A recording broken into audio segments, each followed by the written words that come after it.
All right, what is going on, everyone? We are back. Happy Monday, everyone. Welcome to the Unconventional Mindset. My name's Odum, and of course, every Monday through Friday, except, of course, all of last week, which was a whole nother, oh my goodness, can of worms.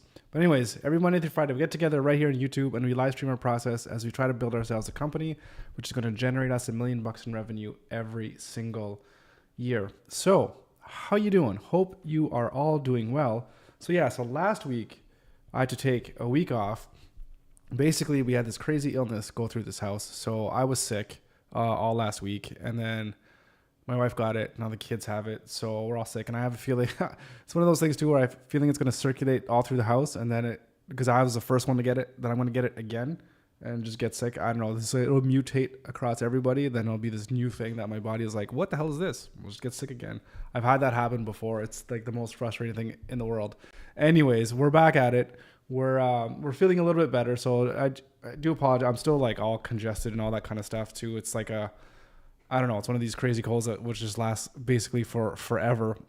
But anyways, Kevin, welcome back. Yes, thank you very much. It's so good to be back, actually. It was such a weird, look who's back.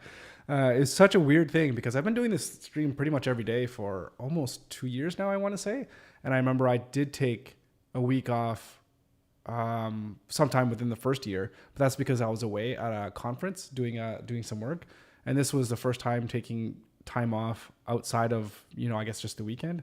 So it was really weird. It was a really weird time, but it wasn't even like it was vacation because I still had some client stuff to do. And I was just basically in bed for like the past week. It was so brutal. I got knocked out hard. I had like a high fever. I was like 40 degrees. It was crazy. So I don't know what that is in Celsius, like 100 and I don't know, pretty high. It was pretty 40 degrees. It's getting to the point where you have a pretty high fever. Something's going on. So anyways, so we're back at it. I'm really excited because last week we had decided, basically, it's just for me to just shut the fuck up. Pardon my language here. We really got to get shit going. Get out all the noise, stop messing around, and just do the work that's actually going to be required to get business and to get customers. That's what we kind of decided. Yeah, 40 degrees Celsius. Yeah, that's it was a pretty high fever for the one day. So I was just like, it's like I'm in bed and it's like super hot in the house and I'm like freezing and yet sweating at the same time. It was brutal. It was brutal. So we just decided that enough's enough. We just need to do the right work in order to get clients, to get money, because we need to start bringing somebody on the door because, I'm just not going to I want to start making a whole lot of money and I want to get some good money coming in the door so that we can do some really cool stuff here for business. Cause I got lots of ideas, but, first and foremost, it's to get things to the door. So I'm just going to have just a very, very quick summary over what we, talked about kind of last week. So just talking about the short-term goal, and what we want to do is just create an educational platform through Pixel, and it just teaches people how to make websites. So thinking of our target market of people that are basically 0 to 2 years kind of new to web design, and they want to learn about how to do that basically. And then of course that's going to help us be able to sell the products that we have through Pixel Pieces and maybe some templates and all that kind of stuff. To help people build websites faster. So that is the short-term goal. And how do I go to the next one? Yeah. And then I have this long-term goal, which is something that we've talked a little bit about in terms of, even I know for me, we've had a few episodes talking about like weight loss and being healthy and being fit, and just doing things that you need to do in order to really live a life that's full of purpose and fulfillment in terms of what that means for you. So that's kind of wrapped into my long-term goals, is to be able to inspire people to be able to pursue their goals and then their dreams, so that they can have a life of purpose. And I've been thinking, especially this whole past week, I'm thinking a whole lot about that, doing lots of stuff and behind the scenes here, which I'll probably start sharing, I'm sure, at some point, in terms of how things are going with my weight loss and my fitness and all that kind of stuff. And there's other things as well too, in terms of things that I think are really important to live a good life. Thinking about things about family and friends and the people in your life, always making sure you're getting new skills and you're just growing as an individual. So those are kind of like my long-term goals. We're not going to talk too much about that right now anyways. So what do we decide? Just completely block out all the noise and just stay focused on the goal. So we're already bringing in $2,850 a month. It's Canadian in recurring revenue. And I really want to be able to double that by like the end of the year. And we have Pixel Pieces, the product itself, it's already built, but we're not bringing any revenue through that. So we have to figure out how we can bring in revenue through Pixel Pieces. And so what we're going to be doing is stop chasing any shiny new objects, thinking about, doing video production, doing all these other different things. Forget about that. We have Pixel, we have Pixel Pieces, we have that. So let's do the hard work. Let's get ourselves out there. Let's produce good quality content that's going to help bring people into Pixel and Pixel Pieces. And let's put forth the real effort in order to really try to make this thing work. And then we can see, after putting, 6 months of maximum effort in making videos and getting myself out there, then we could see if we need to go out and pivot and change what it is that we're doing, right? So what does that mean? So for the rest of the year, we are going to be releasing educational videos and content. And I don't know how many I want to do, at least 1 to 2 a week. I would love to see if I could do more, but we're going to see how we can do with that. So we're going to work on that, and we'll start diving into that here in a minute.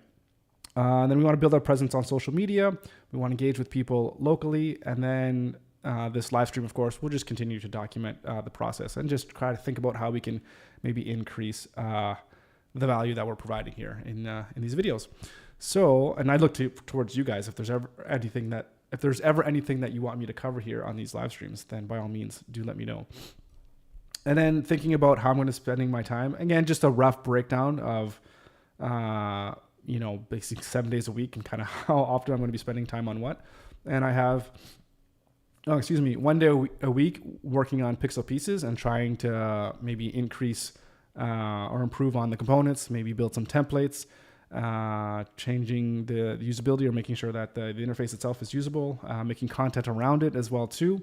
So that's going to be kind of one of the focus. But the big thing, of course, is 4 days a week, kind of on average, I would say, is just creating content. Basically, I'm going to be waking up every day, starting writing, filming, whatever the case may be, about just creating content. So that's going to be a really, really big thing. And we're really going to see how that's going to go. We're going to put out these videos. We're going to look at the analytics. We're going to see kind of what's working, what's not working. And then we're really going to try to make really good data-driven decisions here. And we'll just stream the whole process to see what we can really do and just kind of showcase how we could grow a business, grow a channel, all that fun stuff. And then 1 day a week with existing clients. So I actually have to do client work, which kind of sucks, but hey, that pays the bills. And about a day a week, just networking and talking with local businesses and entrepreneurs and just trying to get myself known through locally. And then of course, maybe getting people on board here on this live stream and having some kind of live discussions, podcast kind of thing here with other small business owners or maybe people more interested in web design. I'm not sure exactly what might fit, but we'll see what we can do with that. Okay, so that was a quick recap. And then of course we're all set to go on Friday, and then I got super sick. And then this whole past week has just been laying in bed and not doing very, very much. So yeah, but now today we're kind of, not good. I still feel like I shouldn't be filming because I just feel really congested, which kind of sucks. But what I have been doing and what I want to just continue doing here today is and then we'll start actually just writing some scripts. So we can start writing a whole bunch of scripts and a bunch of different video ideas and kind of figuring out how we're going to, maybe create a production schedule or something like that. But yeah, so I've been going over all the different video ideas that we put on, and I figured now would be a really good time to go over the videos that we're going to be launching and producing over. I don't even know how much into the future we want to go, but I don't know. We'll just kind of go through it, I guess. Rolando, how's it going? Yeah, look who's back. Greetings. Yeah, great to see you. Hope you're doing well. Hope you had a great week, and hope you're not as sick as I am and having any sickness go through the house. Which is not fun. Okay, try to keep myself hydrated here. Okay, so basically what do we have here? Okay, so we have video ideas, and these are just a bunch of ideas that we've written down over time, and I've kind of organize them through this primary avatar. Like, who do I think the target market is for this video idea? And we have like basically Webflow people, web designers, or people that are interested, in web design or development. So just basically students, general business owners, and so just people that might just be interested in business in general. So we kind of want to stay away from ideas that might tend to go with those guys. But again, we're going to be doing a lot of trial and error and seeing what works and what doesn't work in terms of what people are engaging with on YouTube. And then we have just agency/studio owners, and then freelancers. These are, they're pretty much the same, but there might be some difference in terms of, there's definitely some difference between somebody who's like a freelancer or an agency, but there's also like agency of one. So there are some overlap there, but I just figured it might make sense to have this distinction here. Anyways, so we have all these, we have just these ideas here, and I just want to go over here some in post. So we've been stuck on these ones for a while. So we have some stuff in post-production, some stuff that I've already filmed, that's just in the editing process. And those ones are good to go sooner rather than later. I think I want to start posting on Wednesday. That's kind of the plan. So we'll see how that goes. Then we have some stuff here that's ready for production, ready for shooting, which I shot some of the stuff, but I think I need to go back and redo them. So anyways, I just kind of put them all back into the production stage. And this is the getting started with WEBFLOW video, an introduction to pixel pieces, and then how to get a website up and running in one day with no coding skills and no money, basically. So, and then I have some here in pre-production. I wanted to take a look at this one to see if there's some better ideas that are here that we can maybe get started on. So these ones here that are in pre-production, I figure we'll start writing some content for those this week. And yeah, so I went over these and kind of started putting like a star rating for how well I thought these videos could do. And also, yeah, that's kind of what the rating is here. It's not how hard I think the video is going to be to make, but how well I think it could potentially do. Yeah, and I think there's some duplicates in here as well too. So I don't know what the best thing to do. If you guys want to see me kind of go through these and maybe pick out what you guys think would be really good, that might be pretty interesting. Right. So, well, I have some ratings here. Let me sort these by what I put for 5 stars. Maybe we could see if any of these kind of make any sense. All right. So 5 reasons why your projects always go over time and over budget. Yeah, so I kind of really like that idea because basically I remember when I first started, like a freelance career, like most of the time I thought a website was going to take, 1 week, but it ended up taking like 4 weeks or 5 weeks or whatever the case may be. So it always went over time, not necessarily over budget because I would just quote them a price and then that was that.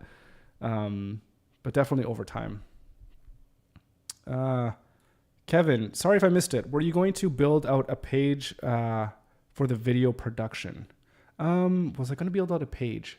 So I don't know what you mean in terms of like a page on the website or where? So, or do you mean as in like that was going to be like a service that I was going to offer for video production? If that's what you're referring to, I'm not sure if that's what you're referring to. But if that was the case, I think the answer to that, at least right now, is no, because we don't. Yeah, that's right. Okay. Yeah, I thought we were going to build a website for video production services. Yeah. Oh, right. Okay. So I guess I could talk about that just for a quick second. So I think we were going to do that, and we were starting on that. I think we were starting on that either like Wednesday or Thursday of like a week and a half ago. But what I had thought, and I think I went over this on Friday. I think Rolando, I think you were here as well too. And the idea was basically saying that this whole idea of building a production company or trying to promote my services for video production was kind of chasing this new shiny object where it was a distraction for me for focusing on the business that I have right now, and that it wasn't allowing me to spend the time that I needed to spend in order to really try everything I could possibly do to make sure that Pixel and Pixel Pieces would be a successful company. So that's why after thinking about it and I was going to do it, I was just like, this is just, it's almost as if it's the pattern that I always see myself doing. Whereas I'll start a business or I'll start a project and I'll kind of get it out there and then nothing will happen. And I'll be like, oh, well, time to try something new. And it's always kind of at the point where I didn't do enough of the hard stuff, which for me, the hard stuff is like marketing and promoting myself, getting myself out there, getting people to know who I am and what it is that I do, and trying to make that work. So basically what I decided was we're going to put a pin on that one. It's something that I definitely can do. I know that I can do it. But right now, if I could make Pixel and Pixel Pieces work in that I could start getting people to join my site and or hire me to build websites for these things that I'm already kind of invested in, I think that's the way to go. And I would prefer I go in that direction right now than to try to build something completely new and completely different, if that makes any sense. And yeah, it's just, again, keeping the eye on the prize and really making sure that I get Pixel Pieces to work. Like, I mean, like I look at this website and, like I think I spent like 4 months full time on this, probably 6 months in total, just doing a whole bunch of different things. And I think it's a really good website. And I was talking about like maybe the components themselves are complete garbage, but I don't think they are. And I think that this site is a site that has potential to, sure, maybe at this stage that it's at right now, it's not going to take over the Reloom libraries of the world, but it has potential. And I think it has enough value to be able to have some customers and to be able to use this as a growth point and a jumping off point to really kind of creating this platform, you know, that can teach people, that can go from zero to maybe I could think about how I could start my own business around building websites for clients. And I think that we can package all this into one kind of nice Pixel, you know, community, I guess, or whatever it is. And I just need to focus on that. So yeah, no video production right now. Focus on this. I spent all this time building this. Why not try and really get it to work? Because if I could start getting clients and customers on here, then that's going to be some good money that's going to come through the door without having to do any additional extra work, right? So, so that's the idea behind that. So yeah, I know, jumping around and going all over the different places, and that's, I don't know. That's I don't know. When the good thing and the bad thing about why, you know, live streaming every day and kind of putting all my thoughts out there is that it's kind of raw and it's kind of all over the place. But hopefully, you know, in the years to come, it'll tell this story of at least kind of, you know, how to get there. But like, of course, we zigzagged all over the place over the years. Yeah, definitely not the straightest line to get to where we want to go. But anyways. And that being said, if anybody ever calls me and says that they want me to do video stuff like I did a few weeks ago, I have no problems doing that. That's for sure. But I don't know. That being said, too, all that being said, maybe there's something here on this agency's site that we might put in like a services, and there might be something there that we might throw that in. So maybe that might be something super, super quick, but it's definitely not going to be trying to build a video production agency or anything like that at this stage of the game. Okay, so right. So 5 reasons why your project always goes over time and over budget. So I like that. Let's take this one and let's put this into video ideas. Let's put this into pre-production. I think we can make that video. That won't be too hard to do as well. What to look for when hiring a web design company. Analysis of every WEBFLOW component library. That might be interesting. might be a little bit complicated in terms of finding how many different component libraries there are out there, and then how to actually access them, and if we need to access them for money or what have you. Let's sit on that one for now. Supercharging your Webflow project with third-party integrations. So this one could be really interesting. Yeah, again, it's just basically teaching people how they can use other tools like FinSuite, Zapier.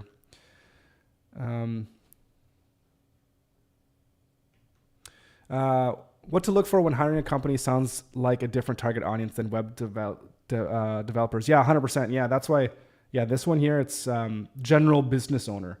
So it's just thinking about, yeah, it's very broad, and yeah, I don't think it's the greatest thing to focus right now, because yeah, it could just be, somebody who's, it could be a target audience member for Pixel, like somebody who wants to hire somebody to build a website. So that's what I'm thinking, that maybe someone's going to be typing that into YouTube, and then they'll come across Pixel and be like, oh, well, then I'll just hire Pixel, because I was trying to find out how to gauge a web design company, right? So, but yeah, not specifically so much for teaching and educating people on how to build a website. So yeah, so put it off to the side for now.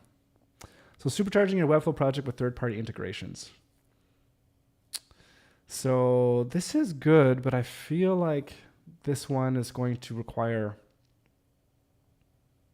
I'm not trying to pick topics that's not going to require a lot of work, but if we can nail out a few of them pretty quickly and get a good bank of like 10 videos that are ready to go, then we can kind of put the harder to make videos, or the videos that are going to take a lot more research and time and investment, we can save them, for the end of the year.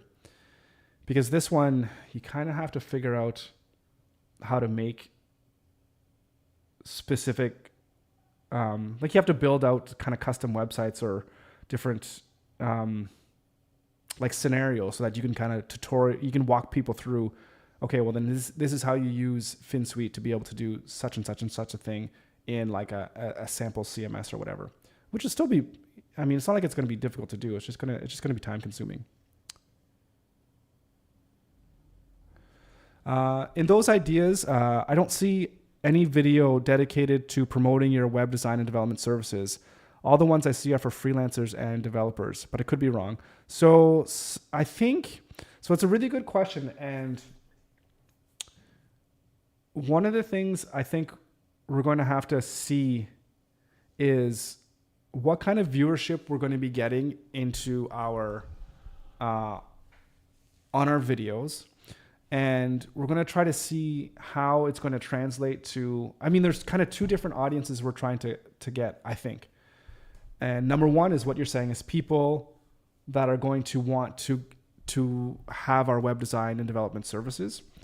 And then the number two are for getting people to Pixel Pieces and to buy our products and to use our components. So, the thing is now is I don't know how they're going to respond and what videos are going to be the best to attract the right types of people. So in terms of promoting my web design development services, ideally what my goal is to establish myself as, an industry leader, as an expert in the field of whether it's Webflow, web design, whatever the case may be, so that people, they keep seeing my videos, that they'll come to trust me and understand that I'm going to be giving them good information, so that if they do want to hire me, or if they're looking at hiring me, they'll think of me in their minds like, oh, what is that guy on YouTube that, always says that every day he owns his own company, or whatever the case may be.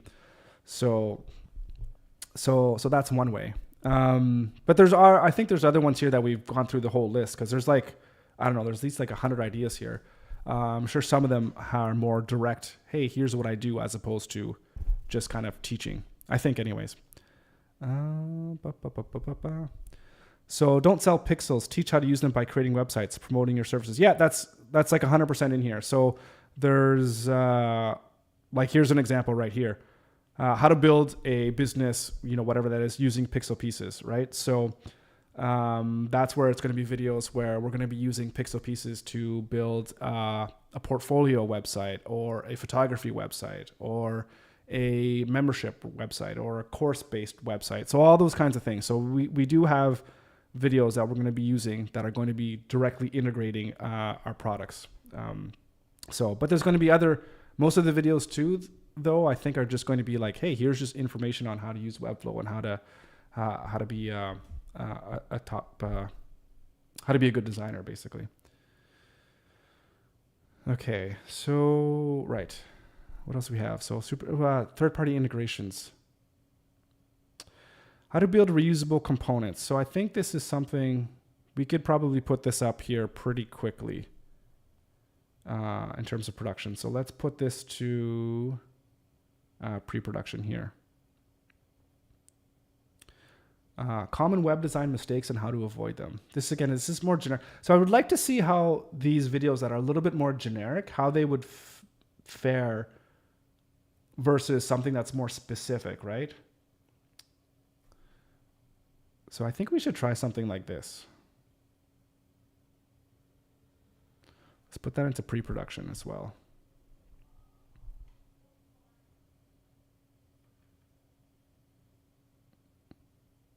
And then an absolute beginner crash course in WEBFLOW. So that's more of that's a pretty big thing. So that's almost thinking about building courses. We could definitely do like a really high quality, like a 2-hour crash course. That would be kind of cool. But then it would be free. And then Rolando's going to start yelling at me for giving away things for free. Okay, so let's turn into this pre-production here. Right. This idea needs to be fleshed out a little bit more. Getting started with with web design for free. What was I trying to get out of this one?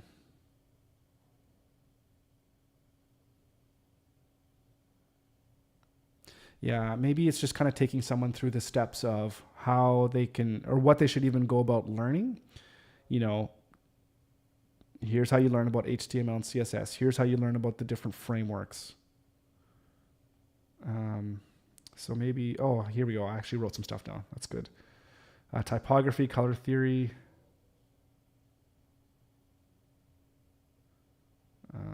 Right. Definitely HTML, CSS. Maybe you could talk a little bit about JavaScript, but not very much. Then we talk about frameworks. Yeah, WEBFLOW, WordPress. I don't want to throw Wix just because Wix is just terrible.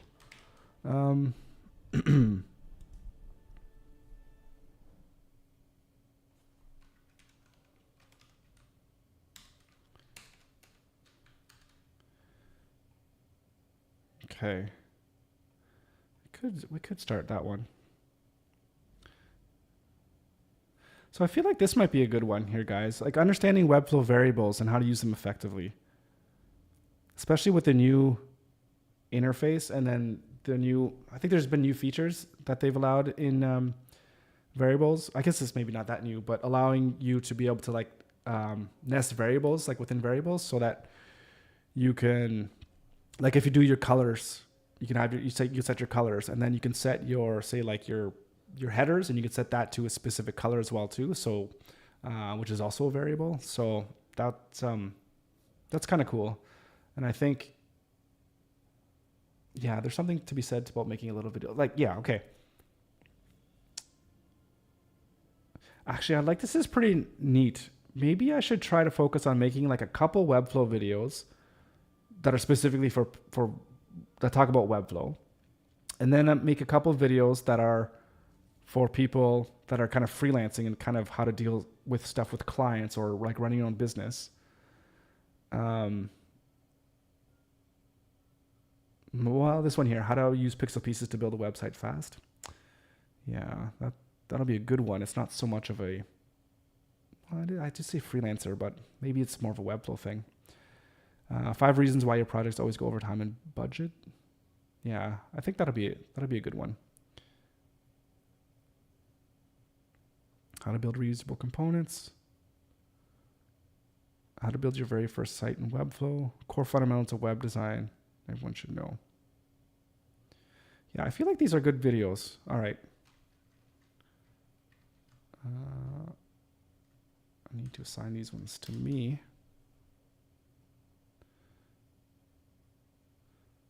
All right.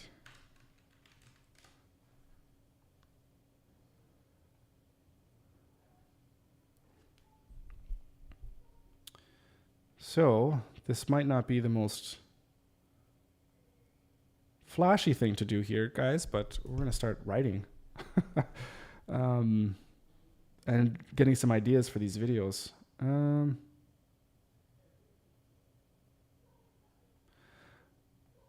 probably going to throw some outlines for a few of these ideas, actually. So let's just, oops.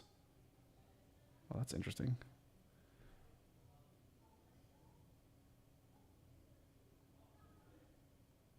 Let's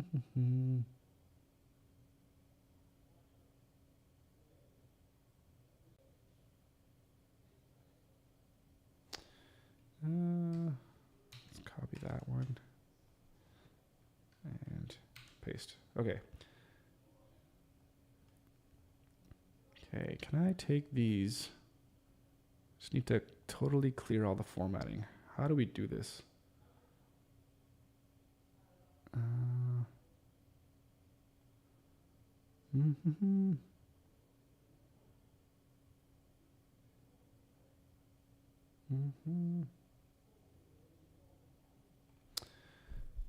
Gotta figure that out. Okay, Brent, if you could make a series on how to get a 90+ Google Lighthouse score, that would be amazing. The report usually says mistakes and whatnot, but never know how to fix them. I think a lot of no coders could benefit from this, as you need a coding background. Okay, well, the first things first is, what is a Google Lighthouse score? That I don't know. What the hell is that? But I like the angle of what you're, of how you're approaching this. Thinking of something that like no coders would use often, but really won't know how to fix because, you know, they're not in that game. Lighthouse performance. Is that just page speed? Let's see. Google Lighthouse is a performance auditing tool that evaluates web page quality and provides a score out of 100. Ah, right. How long it takes to render? Ah, yeah. Largest contentful paint? Speed index. Ah, yeah, this is very interesting. Yeah, see, look, as a web designer, you should know. So I definitely know about performance and stuff like that, but Google Lighthouse stuff, yeah, I should definitely know this. I guess one of the big things that I've been looking at is performance for like SEO scores and stuff like that, which I've been doing for my clients. So not so much for this actual score itself. So this is very interesting. It's basically a report that shows you performance speed of your site. Yeah, which is really, really good. And then that's going to impact your ratings on Google. Yeah, 100%. Get the Google extension, run on Pixel Pieces. Actually, on Pixel Pieces, it's going to be a complete disaster because there's one thing I had to do just over the weekend on here where, so basically I had this bug where when you would copy a component after you would use the filter, it would go back initially to the first page, and it had something to do with the CMS sort FinSuite like attribute. And so I had to change it from, instead of loading only 50 at a time, I loaded all the components, and that would stop that bug from happening. So it was really, really frustrating. So anyways, but should I, yeah. I mean, for the marketing side of Pixel, yeah, for the marketing side, but you want all pages to load pretty well. Okay, so let's see. Hang on a second. So, okay, a couple things here. So let's write this down. How to consistently get a 90+ Google Lighthouse score. Yeah, maybe just that. Okay. So, But I guess that's going to be specifically on a WEBFLOW website. On your WEBFLOW websites.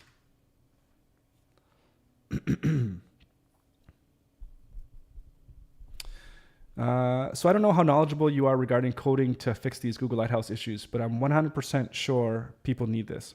So I don't know. So I'll have to see. I've never done this. So I guess as I learn, then maybe that's something that I could put forth and figure out all the stuff that I've learned. Also helpful to present to clients and show performance. Yeah, it's funny because the things that clients care about are not necessarily the things that designers and such that they care about, which is kind of funny. But that being said, being able to show really high performing websites is super, super important for sure.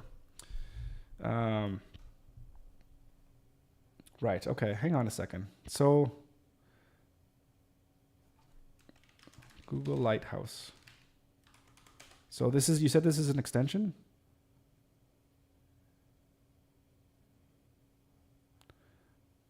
Run Lighthouse in Chrome DevTools.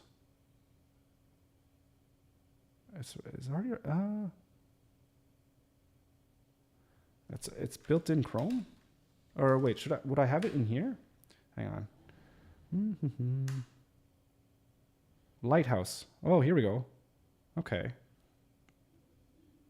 Analyze page loads. Okay, well let's see what we got. Let's go to Pixel. This is desktop.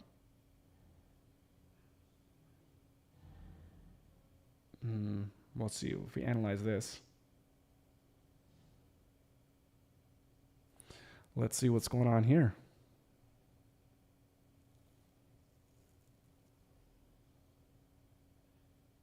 Ha! 99%. There we go. Accessibility, 84. Okay, some work to be done there. Haha, there we go. Look at that. Is that good? Damn nice. Yeah, the accessibility is bad. This probably has to do with a bunch of like image tags and stuff like that. I'm missing some alt codes or whatever. Solid score. Let's see. Okay, what does it say though? Let's bring this up. Speed. Okay. Render blocking resources. Oh, got some typekit stuff going on.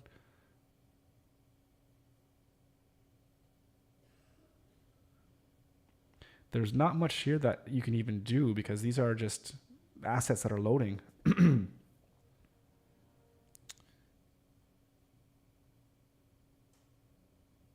Okay, so if you minify this, yeah. Reduce unused CSS, okay, simple enough. Yeah, so this is my accessibility stuff here. Yeah, it's all with images.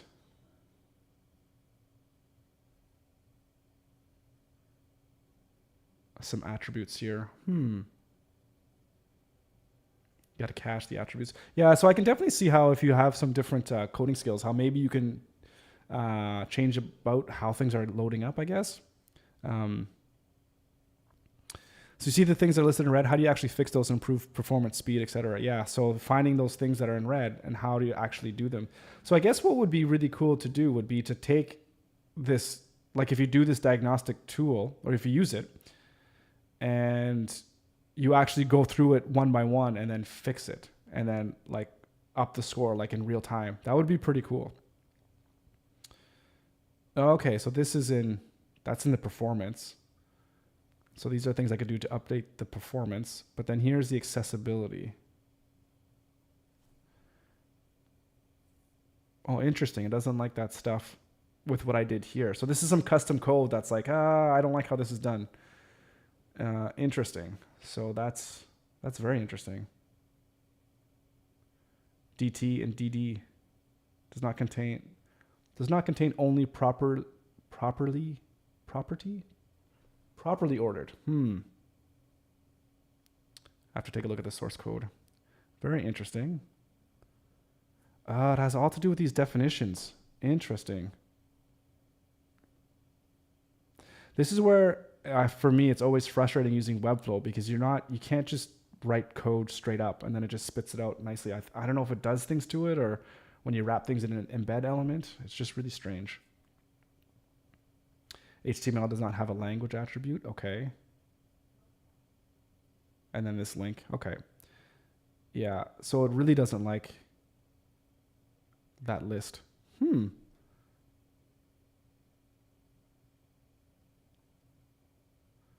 Browser errors were logged to the console. This is the SVG stuff. Yep. See, simple things here to fix. Hey, Rolando, do you see that? 100% SEO score. That being said, we haven't even done any updates on the SEO stuff, which we actually really do need to do. Yeah, okay, so this is interesting. This is very interesting. You'd pay for series like that. So I would love to know, like, what are the things, are there any things in specific that you've seen specifically in, so I guess I'm using the word specifically. Are there anything that you can point to that you've seen when running this tool that you've seen on a Webflow website and you're like, I have no idea how I'm going to fix this? Because that would be something that would be really, to really see what people are struggling with within Lighthouse, and to kind of see how we could replicate that and then how we can fix that. But that's cool. I kind of like that.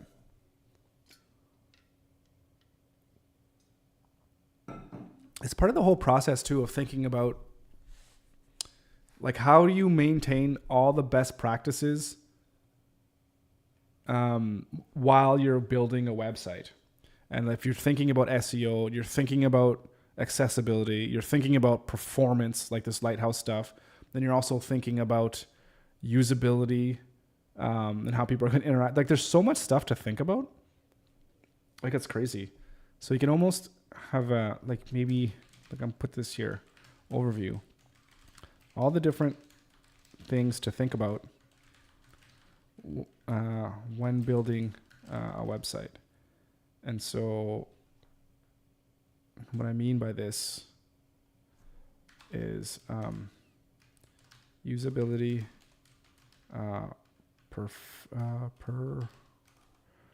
performance, and then we can think of that Lighthouse, and then you can think of SEO,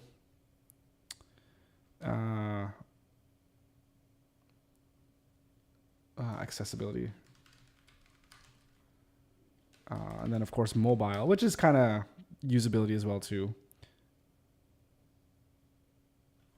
And then I guess you can even think of the information architecture. Lots of stuff. Okay, man, we got so much content to make. This is crazy. This is crazy. Yeah, usually loading images properly while keeping responsiveness in mind. And I feel like within Webflow, that new compression tool that they have that allows you to kind of compress things into like a WebP format, I think that would probably be pretty good at helping a whole lot of people, making sure that their images are loading as quickly as possible. Okay, so that's interesting. So images, eh? Also, things I struggle with sometimes is better use of SVG or WebP. Okay, yeah. As background elements. How to use background images that are compressed, but they don't look terrible in quality. Yeah, that's interesting. And like, when's the appropriate time to use SVG and like versus WebP or versus PNG or whatever, or JPEGs or whatever. So maybe even in general, let me just make a note here. When/where is the best time to use what format for images, right? So we have SVG, PNG, WebP, JPEG, whatever, like TIFF. I mean, there's all kinds of different stuff. What to use when, yeah. And then also what sizing to use for background images to make sure it looks good even on bigger screens. Yeah, like I know for me, especially I generally try to, for images and background images, yeah,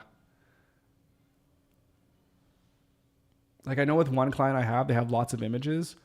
If I was to make them all like these crazy HD images, it would just be really, really big. But I tried to limit images to like 150 megabits, kilobytes, KBs, for size. So like 0.15 megabits, like at most, and try to have it about at least 1,000 pixels wide. But does it look the greatest on a big 4K screen like my screen? No, it doesn't look the greatest. But it doesn't look that bad because I don't want to limit performance. And I think too, one of those things to kilobytes, yeah.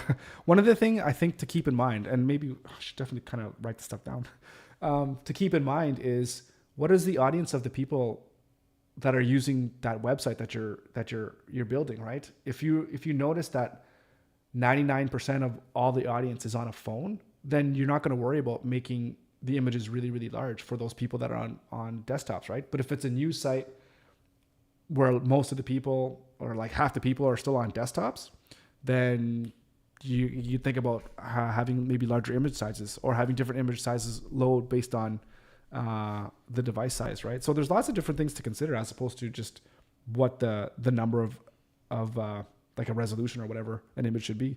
So many things to think about. So 1500 pixel for background images. If it's a background image, I will generally do 1920 actually. But again, really looking at the actual quality of the JPEG. So I'll probably edit the image in like Photoshop or whatever first, then load it up at 1920 for an image, for a background image. That's me. Is 1500 big enough? So I mean, I think it's fine. I definitely think that's fine. But yeah, for background images, I generally try to do 1920. But that's just, I don't know. Maybe it's because maybe it's just because of me. But again, I worry more about the actual compression of the actual image itself. I can compress it in file size. Usually goes quite low, but the quality is terrible. Yeah. So yeah, it's tough. It depends on the image itself and what the original quality is.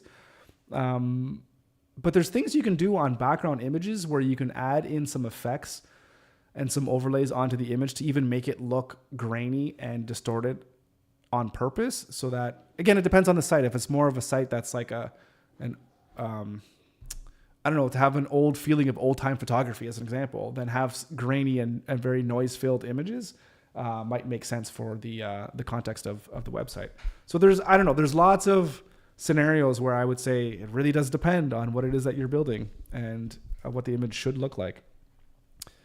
But yeah, Rolando's saying I use 1280 pixels for background images and I use WebP at 50% quality. Interesting. Yeah, interesting. Yeah. Yeah. So for background images so far, I've never used WebP. I've always used JPEGs for background images. But I would imagine WebP is probably the better way to go. So I like what you're doing better than what I'm doing. I might try 1920 and then compress. Yeah. Yeah, that's interesting. So I'm going to just write down some notes here because I think these are actually really good conversations. How large should the image be? How to compress? You need to think about the style of the site and what the purpose is. Like if you're doing a real estate website where you're showing off like clients, houses or real estate, that they're selling, you're going to want the pictures to look as sharp as they possibly can and as high quality as you can without, affecting your load times too much, right? So I think it really does depend on what it is you're doing. Or if you're showing off cars or fancy cars or whatever, you want to make sure your images are looking pretty good as well.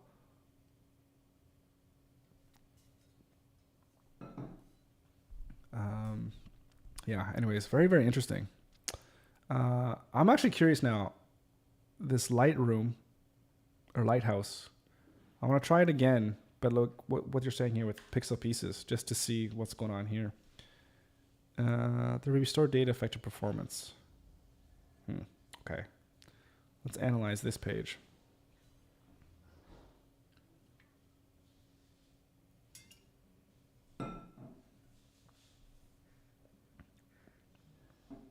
Oh, so I'm having the same issues with accessibility here, and performance could be a little bit better, but not too bad. And this is, I think, one of the beauties of WEBFLOW is that for the most part, I don't think you have to think too much about what you're doing, because if you're just generally using good, like first principles, I guess, in terms of how you're building, keeping everything super simple, you're going to get really good performance. Because you're not doing anything too crazy or too complicated. Just some minimizing of some stuff. Not too much here. Accessibility, again, is the big thing. Background and foreground colors do not have a sufficient contrast ratio. Oh, interesting. Okay, and that collage. Fair enough. Language attribute. Is this a WEBFLOW thing? I have to take a look at that. These links. Yeah, they shouldn't even really be links. Okay, got it. Additional items to check manually. This is very interesting. This is really cool. How come I didn't know of this sooner? I must have... Oh, come on. Yeah. Now I feel stupid not knowing this. All right. Well, we'll take more of a look at this. In which cases do you use SVGs? SVGs, I think I use them for icons and logos as well. So I think this logo, I think it's SVG. Yeah, so I got SVG here for logo. Although it kind of threw it up as an actual, as an item, as opposed to rendering out the actual HTML. Like in an embed. I think so anyways. But for me, generally, that's when I use SVGs. So I'm trying to think now if I have it in anything else. Yeah, usually just those logos and icons for now. I don't know if it makes sense to use it for anything else, unless you want to draw something on a canvas or something like that. Rolando, if you want to scare yourself, go to the performance area. You have a loading time of over 2 seconds. I didn't see that. Was that for pixel pieces? Or just in the actual performance tab? Yeah, it's quite possible. But then if that's the case, then why is it... Oh, hang on.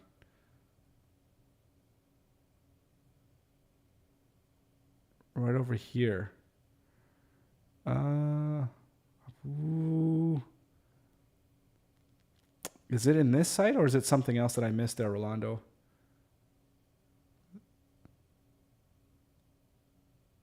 Because as far as I know, in terms of what's loading here, I mean, everything seems to be pretty fast here. Unless I missed something. Maybe you're going on a different site. Let me know. Running the report in a private window is, by the way, the most realistic result since you have cache data. Oh, okay, fair enough. Fair enough. Yeah. I see what you're saying. Note. Run in private window or slash new, like a new browser.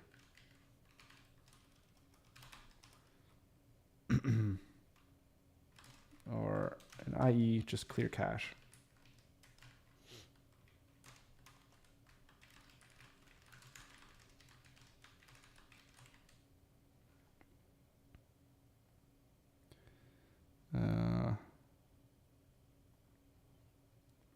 Maybe it's because of my physical location. It gave me 2.2 seconds of performance.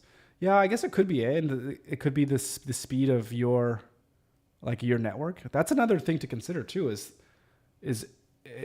Does this performance overview, is that what everyone sees or just me with like my connection and everything like that, right? So that's very interesting.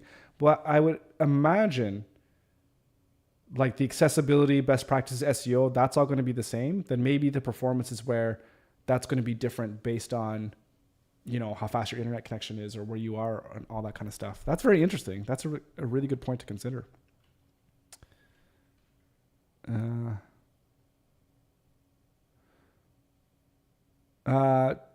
202 milliseconds equals 2.2 seconds, or am I dumb? Yeah, I think it's 202 milliseconds is 0.02 seconds, right? So basically 1,000 milliseconds is 1 second.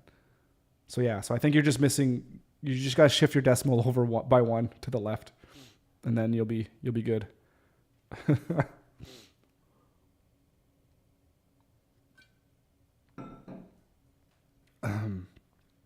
Yeah, so, right. Interesting. Very interesting. What was I thinking? Where were we? Okay, so I'm dumb, thanks. Just saying it nicely. Hey, listen, if every time I made a mistake on stream, like I'd win all the dumb awards for getting things, the decimal place the wrong thing. That reminds me of that stupid movie Office Space. It's like technically it did work. I just put the decimal place in the wrong spot. I don't know if you guys remember the movie Office Space, one of my favorite movies of all time, where the guy writes his little code in order to be able to skim off like fractions of pennies every day from their what is it? From their company, Initech or whatever it is. And then they put this little worm or whatever to steal like, pennies a day. And then the first day to steal like $250,000. It's like, shit. Must have done something wrong with the decimal places. Anyways, yeah. Are you drinking tequila to get better? Oh man, there's no way. Oh, no, no, just water. I would feel good for like half the day or the night.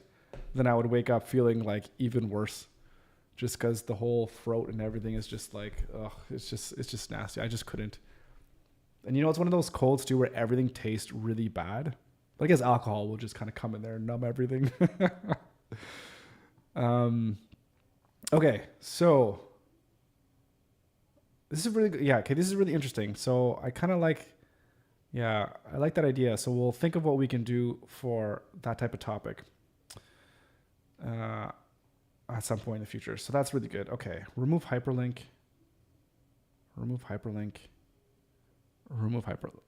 Well, anyways, thanks for the idea. So this is really good, guys, because this is really helpful. Because obviously, if you guys have things that that you want to see out there, then that's fantastic. Then I can just go ahead and start kind of building content around that, which is fantastic. So I appreciate that. Thank you. All right. So I figure what we can do here is just start making some ideas and some notes here in order to flesh out what a video here would kind of what they would look like. All right. If alcohol is a good spread, imagine it drunk. Yeah, man. Oh man. You're like not a good influence, Rolando. I'm gonna have to tell my family that you're trying to get me drunk here on stream. That'd be kind of interesting. No, I wouldn't. I can't do that.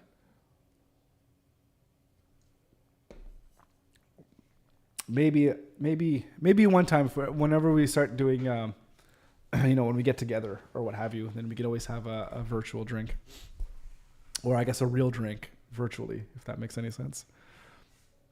All right. So common web design mistakes and how to avoid them.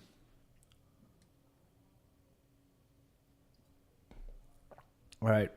Let's brainstorm some ideas and what are common web design mistakes that people do use. Okay, so I'm just going to go off of the top of my head here on things that I know that I see a lot of time.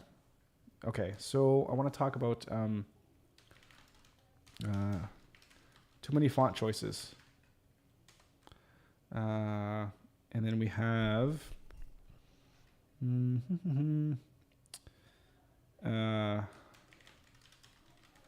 too many colors and / no consistency in colors and color application. Well, seriously, drink hot lemonade with natural honey. You will sweat and get everything out. So I don't drink hot lemonade, but I definitely do have honey because honey definitely helps like the throat and helps like with the cough and the itch and stuff like that. So that's good. But I've never actually had it with hot lemonade though. I've never tried that home remedy. So that's interesting. So and is it just, when you say lemonade, are you literally just talking about taking a lemon and squeezing it and putting it in water and just having that in hot water? Or do you mean like a lemonade, like the lemonade drink? I guess if you want to avoid sugar, but I guess just lemonade is just lemon and water. Well, that's interesting. That'll probably taste. I'm not a big fan of lemon water, but I could definitely see that. So just take some lemons, put it in water, and then put some honey in it, and drink that. Yeah, hey, that doesn't sound like a bad idea. It actually sounds kind of nice. Yes, okay, yeah, cool. All right, well, I'll give that a try. I don't think we've ever tried that. Huh? Give that recipe to Andrea, and I'll let you know, well, what she thinks of it. I'll have to go out and get some lemons because I don't think we have any lemons. Okay, common web design mistakes. Right. What do people make?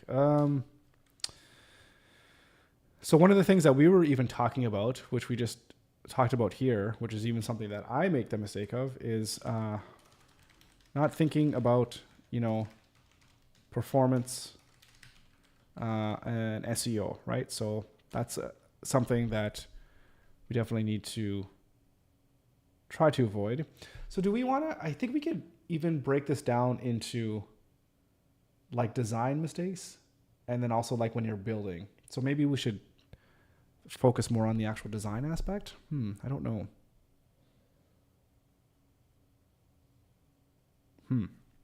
Okay. So we're going to say unclear call to action. And then we also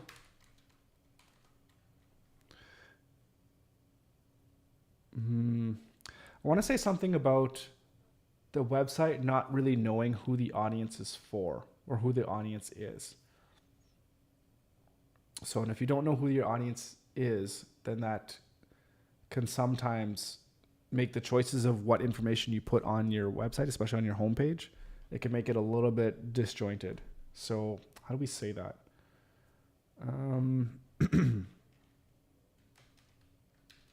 Unclear on, I'll just say the audience. Again, we're just kind of making notes here as well too. So this is not even an outline of what the video is going to be just quite yet. Error, starting with the site architecture, wanting to cover too much without thinking about the real purpose of the site. Not optimizing for mobile and not creating a dynamic site. Right. So let me hit those up one at a time. So definitely, yeah. Not thinking, understanding the purpose of the site. It's 100% super important. Absolutely. It's like, hey, I'm just going to build the site because it looks cool, but then you're not thinking of the audience. You always got to think of the audience and what you want the website to actually do. So,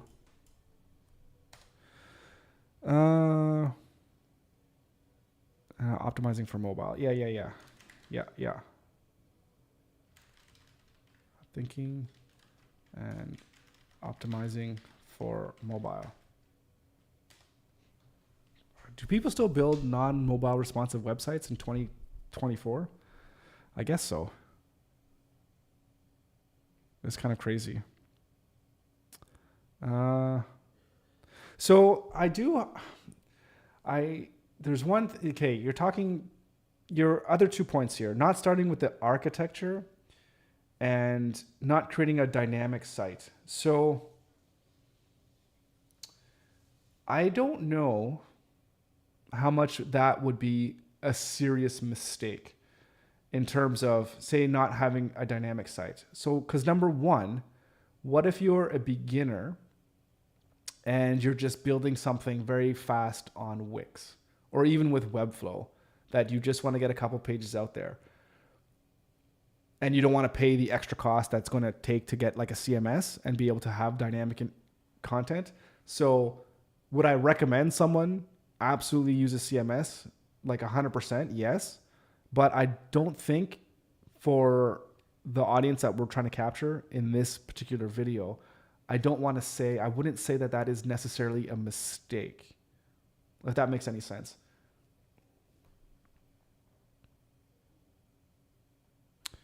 Oh yes, I've seen many that are not well optimized. Yeah, I guess there's so many billions and billions of websites out there. So there's definitely going to be sites that, just have nothing built in terms of like being mobile responsive or whatever. Yeah, that's crazy. That is sad. That's definitely a huge mistake. But then you wouldn't be thinking about the scalability and maintainability of the site. So I hear what you're saying, and I 99% agree with you.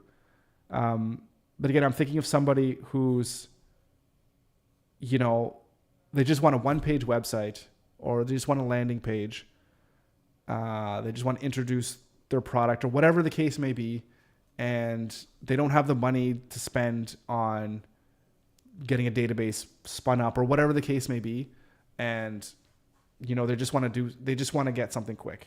And in that case, I wouldn't say it's a mistake, because it's like your website, if you build it, you know who you're building it for, you know what you need it to say, you have it optimized for mobile, and it just happens to be static. I don't think that's going to be I don't think that that's a mistake, I guess, is what I'm trying to say.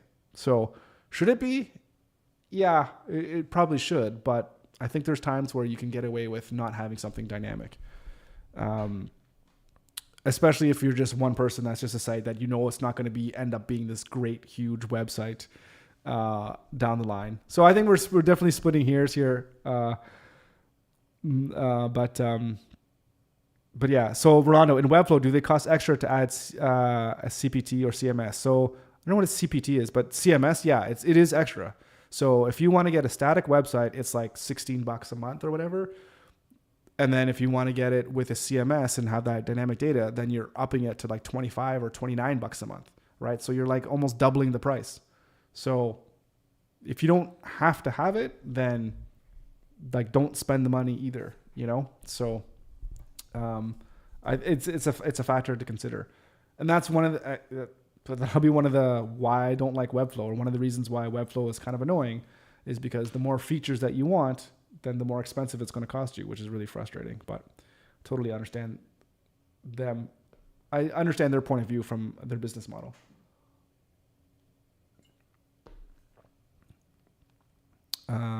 Right. Yeah. And then the other one is starting with the website architecture. So I think for this video, I don't want to go too deep. Like, these are more surface level. Like, they're not going to be super, super in depth. It's not going to be like a 1 hour long documentary on like the most efficient way to start a website, and like what's a mistake, what's not a mistake.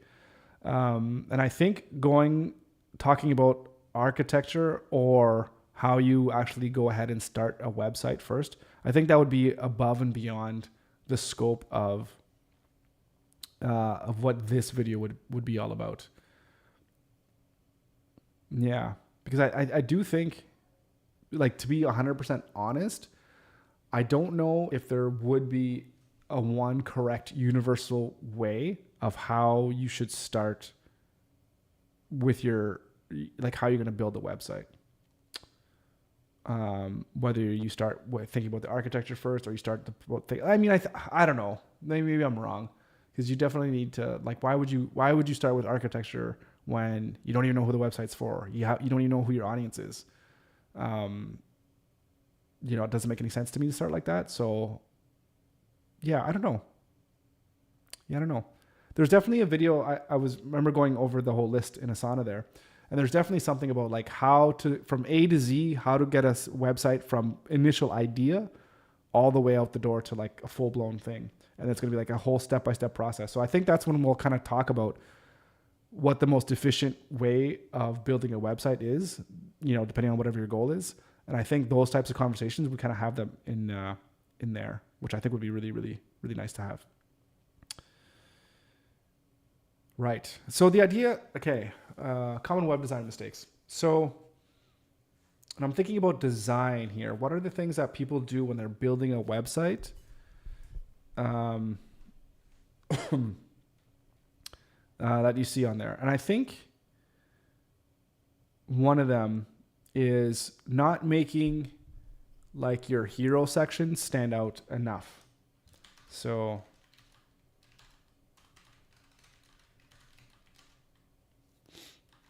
and not basically like not catching the reader's eye. You know, either you can have too many things going on, or, well, I guess not. I don't think there's such a thing as like not enough things going on, because if there's just the one thing, then that kind of catch the reader's eye. But you want to make sure that that stuff stands out. Mm-hmm. Yeah, all of your sites have a base. They all have FAQs, service areas, legal notices, and client CMS. Yeah, but it focuses more on local businesses. Yeah, that makes sense. I mean, having a process like that is totally, I think that's amazing. So then you're not starting from scratch every time you're starting a new site for a client, which is really, really good.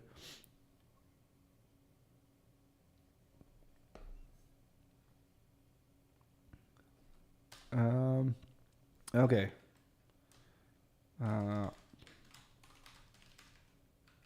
Lack of contrast with font colors and the background. Oh, that's so annoying when you see that, which apparently my site suffers from as well too.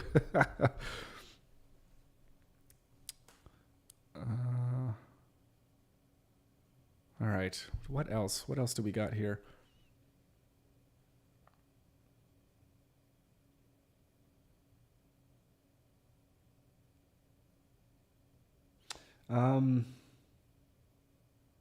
One of the big things too that I noticed too is incorrect hyperlinking.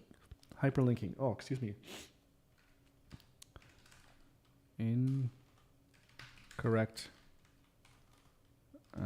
hyperlinking.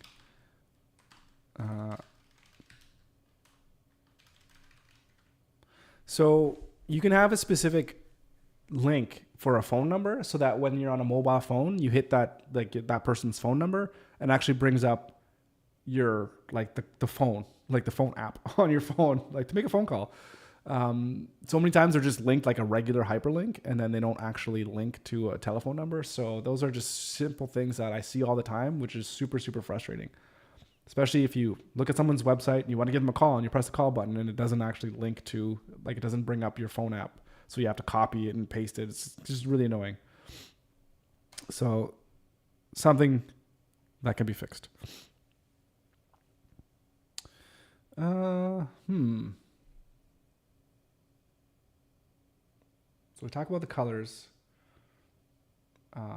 too many fonts. I don't know if I want to say like inappropriate font choices, because that's, I mean,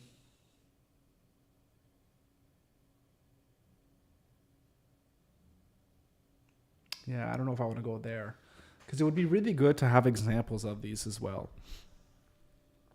But then again, I don't want to go finding random websites and just, calling them out either.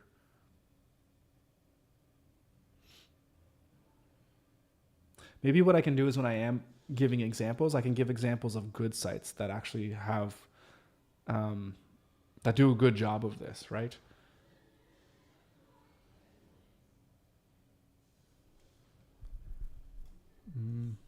Oh,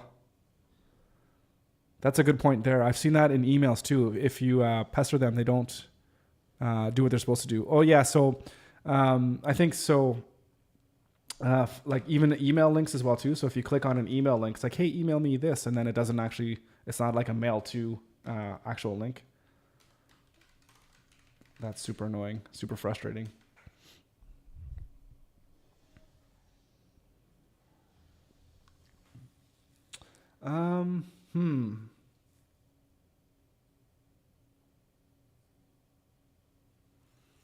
So I think this would be a really good video for beginners to to watch, because we're really going to be talking about, think about what it is you're building, think about who you're building it for, and always keep in mind your performance, your SEO, all that kind of stuff, your optimization. And then by just doing that and then making proper font choices, being consistent in your colors, don't use too many colors, think about your branding, and then making sure that you catch the reader's eye, because you, of course, you're understanding who your audience is and what it is that you're trying to do. And then you have, good use of white space. So I'll say it's often very, very tight. Too much info crammed in without enough space.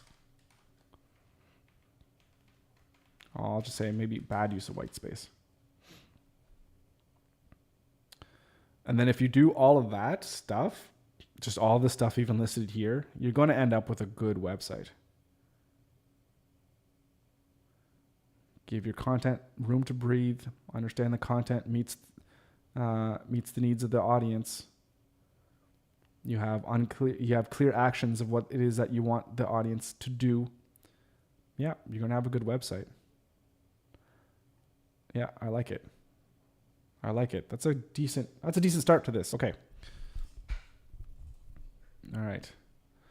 So how to build reusable components for your own projects. This is an interesting video. So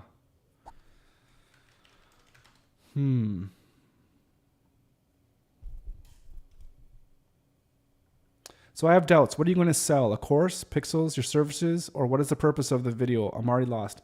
So this video here specifically, the purpose of this video is, again, this is one video. Say I'm going to be releasing 3 videos a week on my YouTube channel, just hypothetically, right? 2 to 3 videos. So the overall purpose of the Pixel YouTube channel is to educate people on how to build websites. So that's that general purpose of the YouTube channel. So this video specifically is somebody wants to learn how to avoid mistakes building websites. Like, oh, I want to be better at building websites. I don't get enough customers. I want to be able to charge more money for building websites, all that kind of stuff. They'll come here, watch this video, and learn something. So what is the purpose of this video specifically? I'm not selling anything on this video per se, except for selling myself and my credibility. And with people coming here, learning how to build websites, again, hopefully over time, they'll come in and say, like, I like what this guy's doing. I like what he's teaching me. I'm going to buy his product because this product is going to help me build better websites. So then they're going to buy Pixel Pizzas or whatever the case may be, right? So it's playing the long game of content, right? So in the future, am I going to sell courses? Yeah, 100% in the future, we're going to have courses, 100%. So absolutely, but like thinking like right now, it's like, I'm just trying to build a YouTube audience, right? Like, it's all about, putting the value out there. Like think about someone like Alex Hormozi, right? Where he's just constantly putting out videos on how to do this on business, how to build blah, blah, blah, all this business stuff, right? It's just constant. And like, what's he selling? He's not selling anything specifically per se, but eventually he's going to be like, hey, your business is finally at $1 million or whatever. Maybe now you're good enough to come apply to be part of my program or whatever the case may be, right? What he's actually selling, right? So it's the information that you're giving and you're trying to get people's attention. And once you have people's attention, that's like, it's so valuable. So yeah. So what am I sell? Yeah. So what do I say? I'm selling myself, right? At the end of the day with every video. And if I made every single video of like, hey, buy Pixel, people would tune out. Because that's not why people are like on YouTube. They're trying to find value. Like I know for me, when I watch specific videos on like WEBFLOW specifically, it's because I'm trying to learn something. And it's not because I want someone to sell me their product, right? And then through all the videos that I've watched, it's like, oh, I know this guy. I know these guys over at Flux Academy or this and that or whatever. So I know those guys because I trust what they're saying and I trust kind of what they're teaching, right? So, and if I was going to buy something, I kind of know where I would go. If that makes any sense. I don't know. Anyways, we'll see how things go, right? This is definitely going to be 100% new territory for me of really, really trying to grow a YouTube channel and then using that YouTube channel to build an audience and using that audience to be able to eventually sell products in my business and in my company, right? So, and maybe courses down the line, all that fun stuff, right? But at the end of the day, you need an audience to be able to sell something to. So, right. So that being said, this video will definitely have lean more into pixel pieces and getting people to know about pixel pieces and what it is that we do, because it's all about how to build your own components. And then you can start the video. It's like, hey, we're going to learn how to build our own Webflow components. In case you don't know, my name's Adum. I run Pixel Pieces. I've built my own Webflow component library of 400 blah, blah, blah components. I'm going to teach you how to do the same, right? And then off into the video.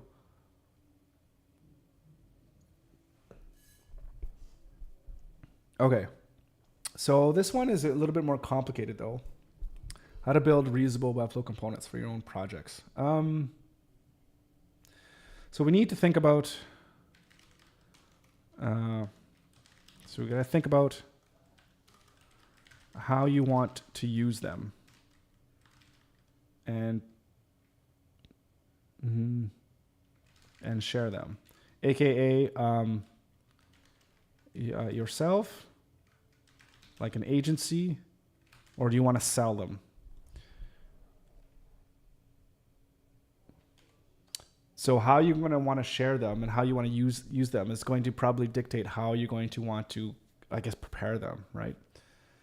And by prepare them, I mean, you can just, if it's just you can create yourself your own little project where you can just have your components in this project. It could be kind of sitting there. But if you're an agency, there's those new tools now where you can share different libraries. So that could be something that would be interesting. But if you're going to want to sell them, then you have to do something even completely different, because you have to make sure that people have a way to access them, right? And through some type of paywall and all that kind of stuff. So definitely different ways to share things. So, right. And then you also need to think about,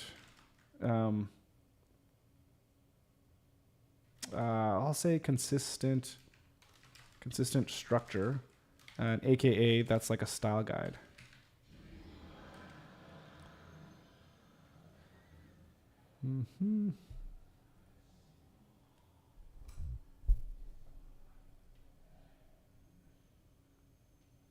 Yeah, think about this different structure. And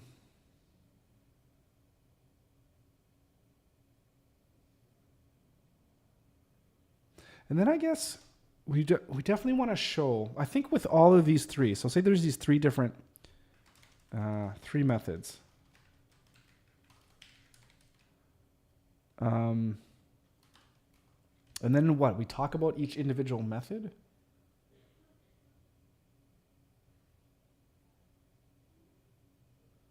Okay, maybe this one should go first. Actually, I don't even know if I should really think so much about what's going first or not here.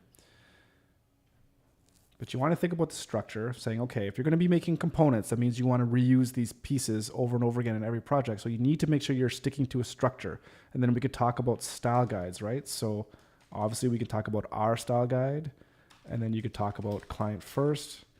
You could talk about the mass framework, whatever. So just talk about those things in terms of how people are going to organize and structure their projects. And then when you have that in mind, you're going to think about how you're going to share them.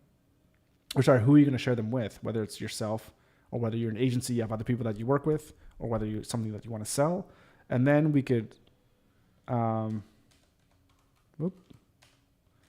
we could showcase how each one would work, like in WebFlow. And then we'll just highlight, oh, here's just a project that you can have that has a bunch of different components. And then you could talk about, if you're an agency, how you can have those different libraries and how you add and subtract libraries from your place, which is really, really cool. Really powerful. And then we could talk a little bit about how you can sell your own components. And then that could link to, even in the future, when we do have a complete guide, start to finish, of how to build your very own WEBFLOW component library, right? Whether we can package that into some kind of course, or just a stream of 5 videos or whatever it is.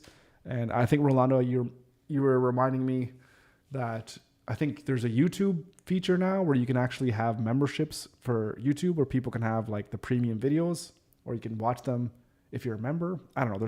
There's so many different things that we can do. So we'll just make sure to keep our mind open to all the possibilities of where we can take this.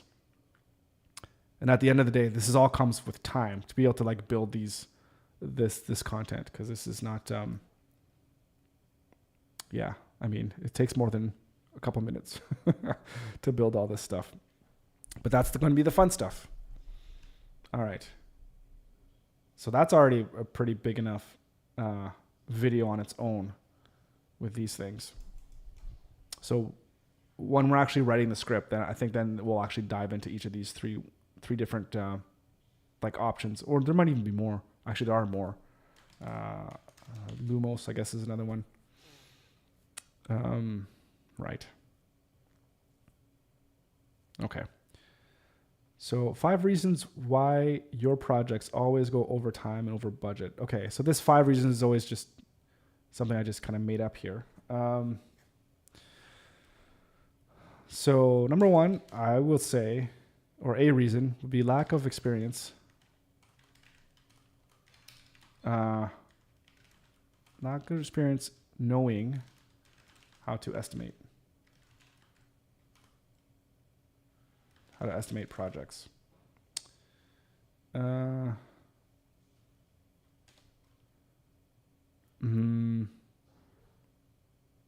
Right. There's also lack of understanding, like clients and what type of client you're going to have. Standing on what type of client you have, and how to deal with them. And maybe we could talk about like having a good process for feedback and getting the right feedback at the right time.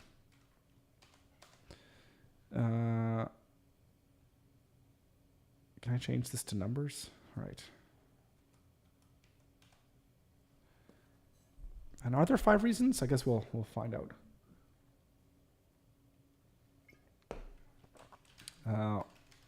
You overestimate your skill. Sometimes you just think that you can do something, or you'll learn how to figure it out. I'm telling you, not so many times, but when I was starting out, when there was a project, I was like, oh yeah, I'll just figure out how to do that. And you don't know how to do it, but you feel pretty good that you're going to be able to figure it out. Oh man, then you're spending all night and you're spending all weekend trying to figure something out because you thought it was going to be easy, but it's not. Yeah, it's overestimating your skills. So that is definitely a problem. All right, let's see. So you don't know how to estimate projects because you don't really know how long things are going to take, or how long things are going to take. And you don't understand the client you're dealing with and how they might be difficult, and also that you might not be able to get feedback in proper time. So that's something to understand. Again, these are things that comes with experience. You're just going to kind of get a feel for how people are and how people, like which people are going to be easier to work with and which people aren't going to be not as easy to work with. All right. You overestimate your skills. And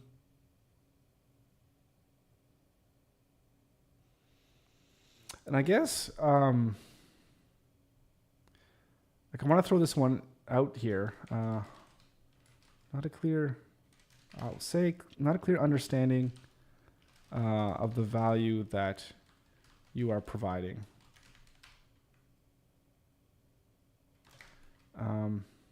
AKA, you need to charge enough so you don't feel like you are being taken advantage of. You know, if you go to a client and they want a website and then you say it's going to cost $300 and they keep asking for revisions, and you're working and you're putting in dozens of hours, tens of hundreds, 10 hours, 100 hours or whatever. And meanwhile, they're only paying you $300. You're going to feel like you're really getting taken advantage of, and you're not going to feel really good about that project at all. So, and I guess it's not really so much of say that something's going to go over time or over budget, but it's definitely going to make you feel as if you're undervalued, and that's not a good feeling to have at all in a project. And that'll definitely, not to say, that's not necessarily an overtime or over budget thing, but maybe that'll be like a bonus. This is like a bonus. Like how to not feel, undervalued.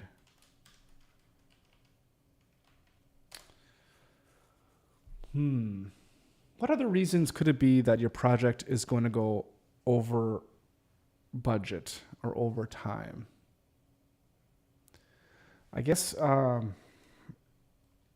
not controlling scope creep. It's a real thing. It happens. Oh, Brent, I just noticed the title says back next Monday. I don't know if this is on purpose. Oh, that definitely was. I just didn't change it. So I'll probably have to edit it to say something like, what are we doing today? Like, what are we doing? What are we doing? I guess we're figuring out what kind of content to make. I don't know, something like that. Yeah, I'll have to change the title. I'll change the title once we finish here, because that doesn't make any sense.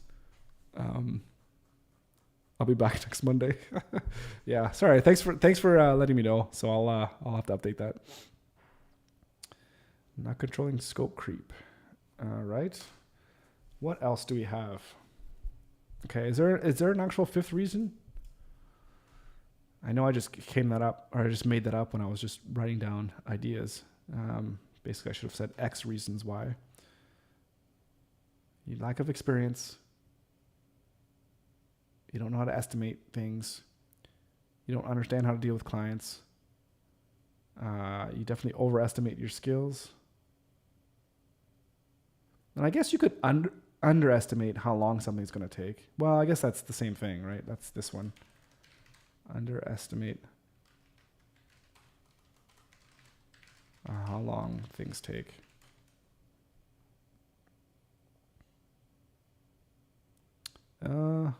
Maybe that's it. That's all I can think of right now, to be honest.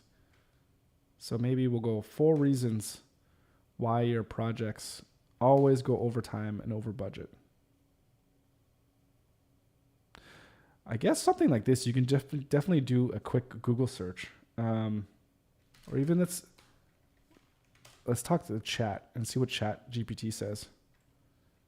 What are the reasons? I don't want to do this, but I'm actually kind of curious what it's going to say for this one specifically. I'm definitely not going to use chat to write my stuff. At least I don't want to. What are the reasons why web design projects go over budget and over time?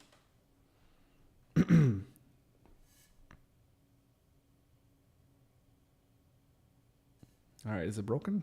Did I break chat?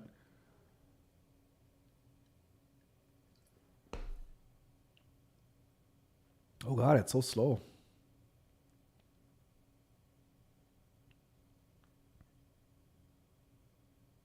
Number 1, scope creep. Okay. Don't give me a description. Just give me the reasons, especially since this is like super choppy. Underestimation of effort. All right, we got that. Poor communication. Okay, sort of.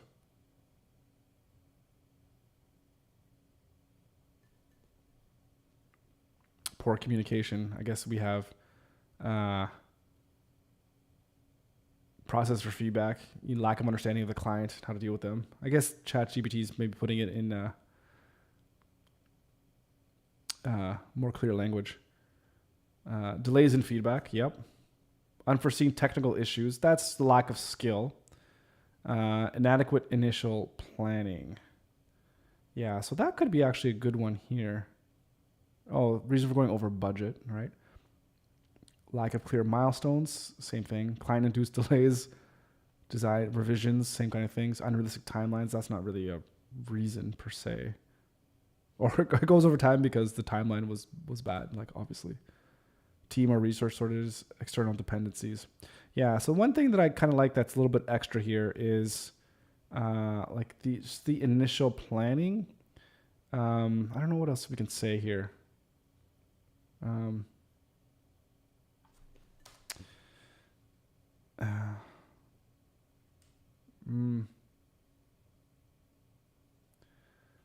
could we say something about the initial planning? So lack of clear understanding of initial project like request. Right? So make sure you ask the right questions. To ask lots of questions to fully understand the project requirements, right? Right. Because that looks really bad on you as the web designer. If you don't understand what they want and you give them a quote of a project and then at the end of the day, they don't get, or the project is moving along and then they're like, hey, what about feature XYZ? And if you don't, you're like, we never talked about that. I don't know. That looks really, really bad on you. So you got to make sure that you have, I mean, it's pretty rare that you go to the point of talking to the client, giving them a quote and saying like what all your deliverables are going to be, that they wouldn't even catch that themselves. But regardless, you want to make sure that as the designer, as the person, as the expert, you know, that they're coming to you because they're trusting that you can help bring their vision to life, right? You got to be able to listen to what it is that they say that they want and be able to distill that and make sure that you give it to them, basically, right? Give them what they want.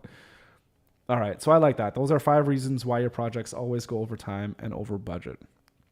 Perfect. I like it. All right. Now, how to build your very first website in WEBFLOW.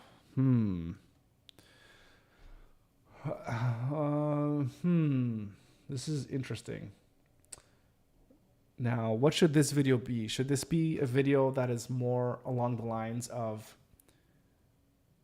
how to use a theme or how to build something completely from scratch?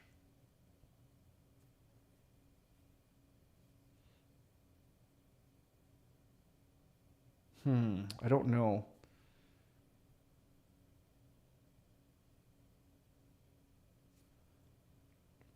Because if it's building your very own website from scratch, then like in WEBFLOW, then that's a much larger,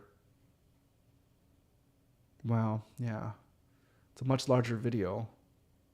It's more of a full-on like intro to WEBFLOW kind of course / tutorial.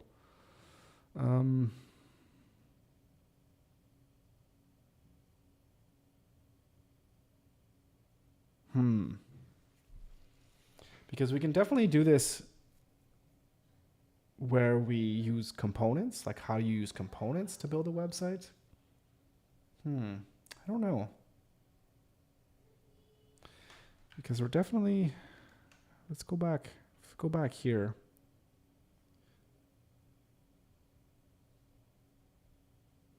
So we have this video here that's in production. It's how to get a website up and running in one day with no coding skills and no money. That's going to be all about building a WEBFLOW website, but using templates and just how do you get a template and then load it up and away you go, right? And then there's, of course, getting started with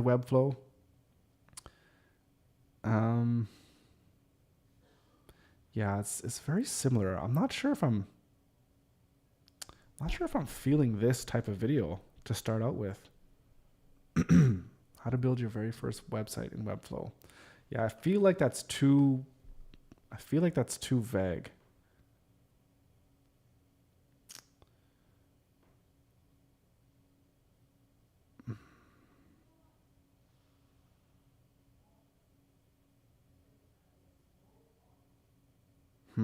Yeah, I'm not feeling that right now.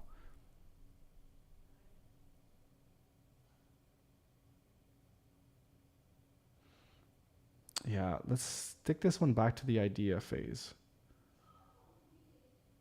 And you could also go back up to video ideas. Let's see if there's one here that we can pick off of.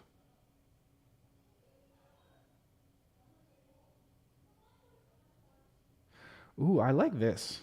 How WEBFLOW components can help you dramatically increase your productivity.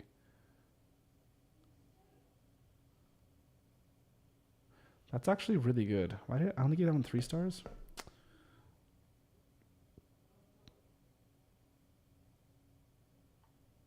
Yeah, I like this one.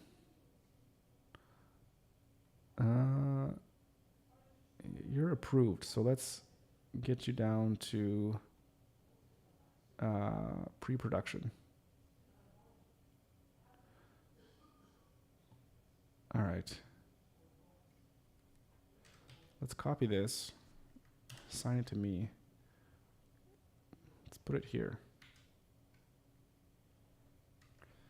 Okay.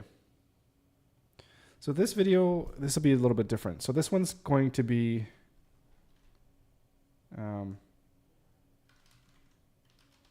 walkthrough of how to use components and how to think about them.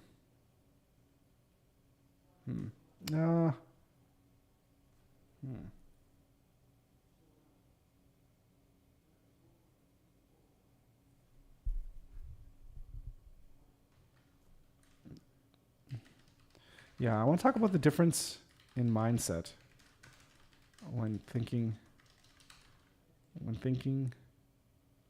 of components versus building from scratch. Okay.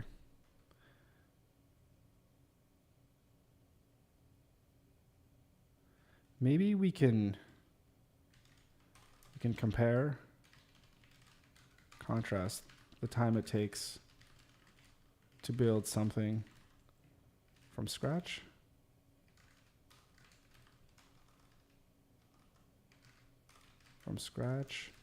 to using a component. So list out the reasons why you would want to use components. And you can say consistent architecture. But by that, I guess I mean consistent code, right? We could say a style guide, generally speaking.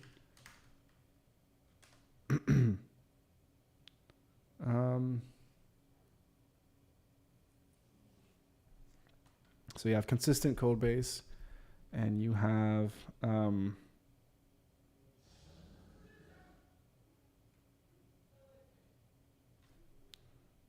I guess you could say, I mean, hopefully, it's like well designed.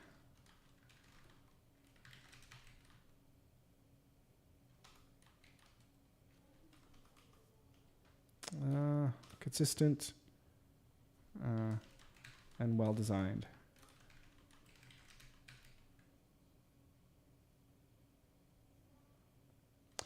Actually, I think those are two different things. Let's say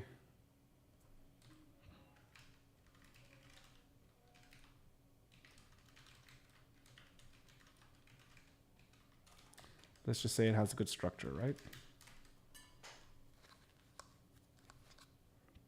And then consistent design would be the style guide.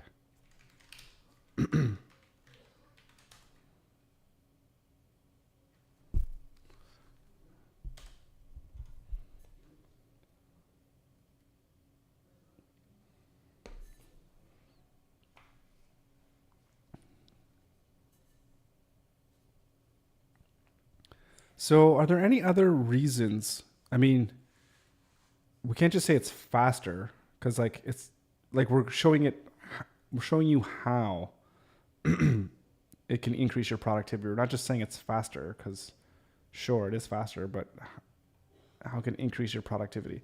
And I think these are two big core principles is that you don't have to, like all the things that we're talking about here in this one, like common web design mistakes, about thinking about optimizing for mobile, making sure that, well, I guess, I mean, you can't really think about the fonts and the colors, but really about thinking about like your design and your overall look and what making sure that it's going to be, it's going to match your audience and match the purpose of the site. By using a component, you eliminate the need to think about how to structure everything, and you can eliminate the need of thinking about what your like your white space and your designs and stuff are going to be, and then you can make sure you can kind of put it all together once you put the framework and the structure in place. It's almost like, thinking of the framing of a house is already kind of just pre-built, right? You just kind of bring in the wood or whatever, then away you go. I don't know if that's a really good analogy. Yeah, I'm just thinking too much out loud here.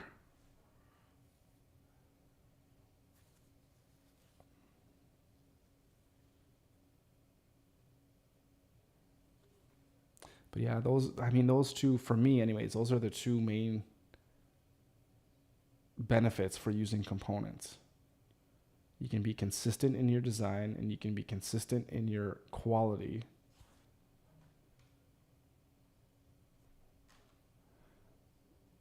Consistent design. I'm going to put consistent quality.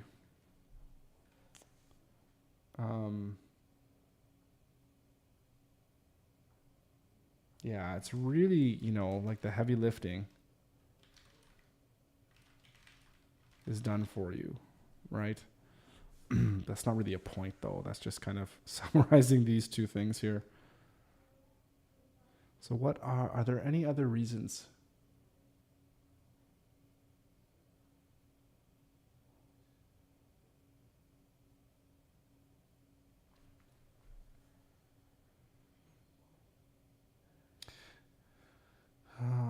And I think what the video itself is going to show, well, it needs to highlight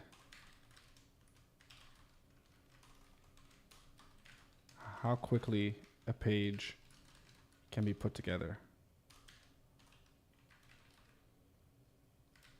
and how you can get consistent a consistent framework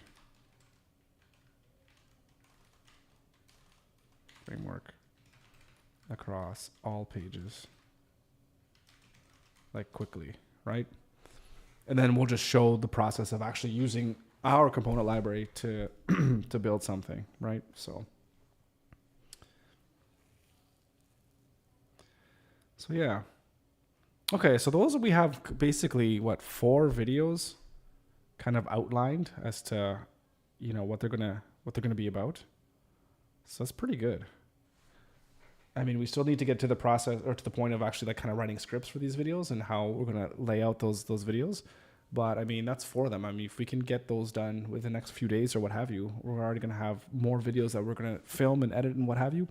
We're definitely gonna have to see how many videos we're gonna be able to start pumping out on a week by week basis. I mean, I think I said 3 would be nice, but I think 2, I mean, 1 for sure, 2 would be really, really nice. 3, I mean, I feel like that's like full-time job to get 3 high quality videos like this out the door per week, because a lot of them are going to take, like I said, these ones are kind of more of a lower hanging fruit ones.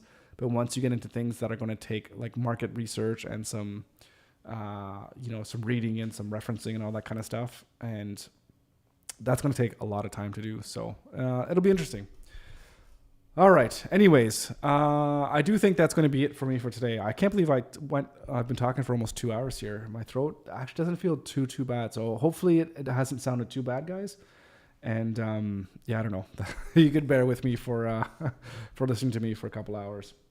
So, all right, I'll change the name of the video here, Brent, and then yeah, yeah, I don't know. That's it. We'll just sign off. All right, guys. Thank you so much for watching. Great to be back. Great to see you guys all here again. I really appreciate you guys showing up, and yeah, really great to be back. So, so yeah, thanks for stopping in. And as always, I'll be back here again tomorrow for a brand new stream. Until then, have a good one. We'll see you tomorrow.